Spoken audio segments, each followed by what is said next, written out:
ఇక్కడ మోహన్ బాబు గారి విషయంలో అంటే నేనేంటంటే ఇందాక ప్రశ్న ఏంటంటే తండ్రి కొడుకులు ఎలా అంటే వాళ్ళిద్దరూ కొద్దిగా తండ్రి కొడుకులు గొడవలాగా అనిపించిందండి. అది ఆస్తి గొడవలా లేకపోతే కుటుంబ సంబంధమా? అటువంటి వాళ్ళకి మనం ఏం చెప్పగలం? ఆ కుటుంబ సంబంధాలు అంటే పెద్ద పేరు ప్రఖ్యాతులు యూనివర్సిటీ ఉంది, మోహన్ బాబు యూనివర్సిటీ ఉంది. వాళ్ళకి ఏం చెప్తాం మనం అంటే తల్లిదండ్రులు అంటే తండ్రి కొడుకు వాళ్ళ బంధాలు మాట చెప్పనా? రోజులు గడిచే కొద్దీ ధనము పేరు వచ్చే కొద్దీ మనిషి వినయం పెరగాలి. ఎంత ఎదిగితే అంత ఒదిగి ఉండాలంటారు. అలాగే విషయం కూడా పెరగాలి, విషయం అలాగే వైరాగ్యం కూడా పెరగాలి, దాతృత్వం కూడా పెరగాలి.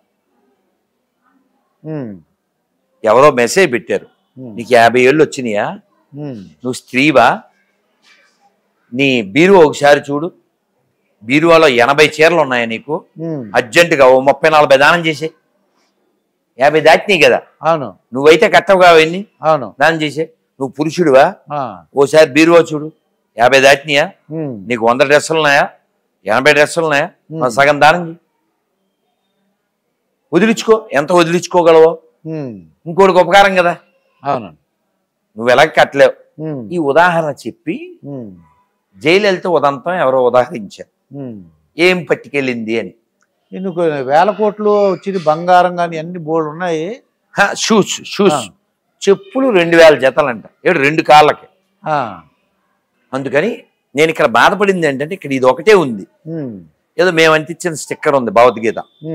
ఇలా కాకుండా ప్రతి గుళ్ళో భజగోవిందం మంచి శ్లోకాసు, మన అంటే జీవితానికి కావాల్సిన నిత్య సత్యాలు.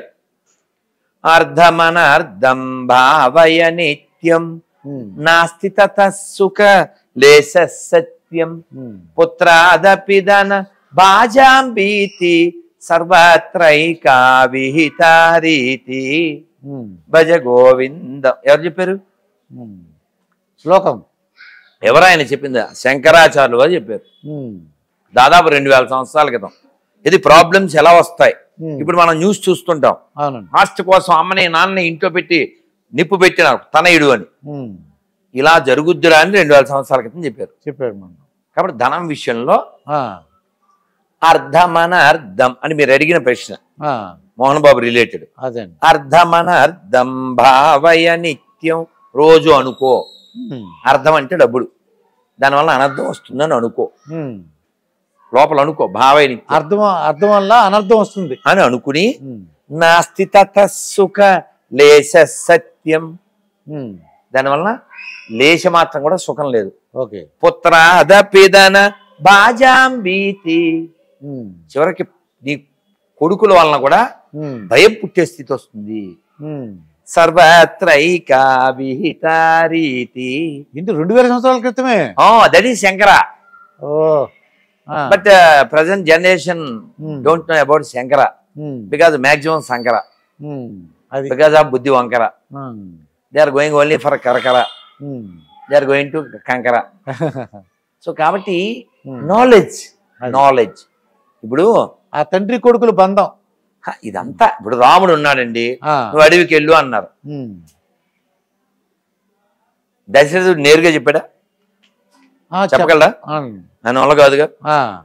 ఎవరు చెప్పారు? మీ నాన్న చెప్పలేకపోతున్నారు, నాకు మాట ఇచ్చారు అని ఎవరు చెప్పి? కైకి చెప్పిందా? అదేమిటి పిన్ని అనేవాడు కాదులే రాముడు, అమ్మ అనే అనేవాడు. ఆవిడ కూడా అలాగే ఉండేది. మధ్యలో చెప్పారు ఆన్సర్, మందర వలన అంతా చిందర వందర. సో అలాగే అమ్మ నువ్వు చెప్తే ఒకటి, నాన్నగారు చెప్తే ఒకటి అని వెళ్ళిపోయాడా లేదా? వెళ్ళిపోయాడు. ఎందుకు వెళ్ళాలి అన్నాడేంటి? సాగంటి గారు అదే బాధపడతారు, తెలుసుకోక చెప్పుకోక. శ్రీభాష్యం అప్పలాచార్యులు వారు చదవక వినక గాని రామాయణం ఒకటి చాలదా? కొడుకు ఎలా ఉండడు?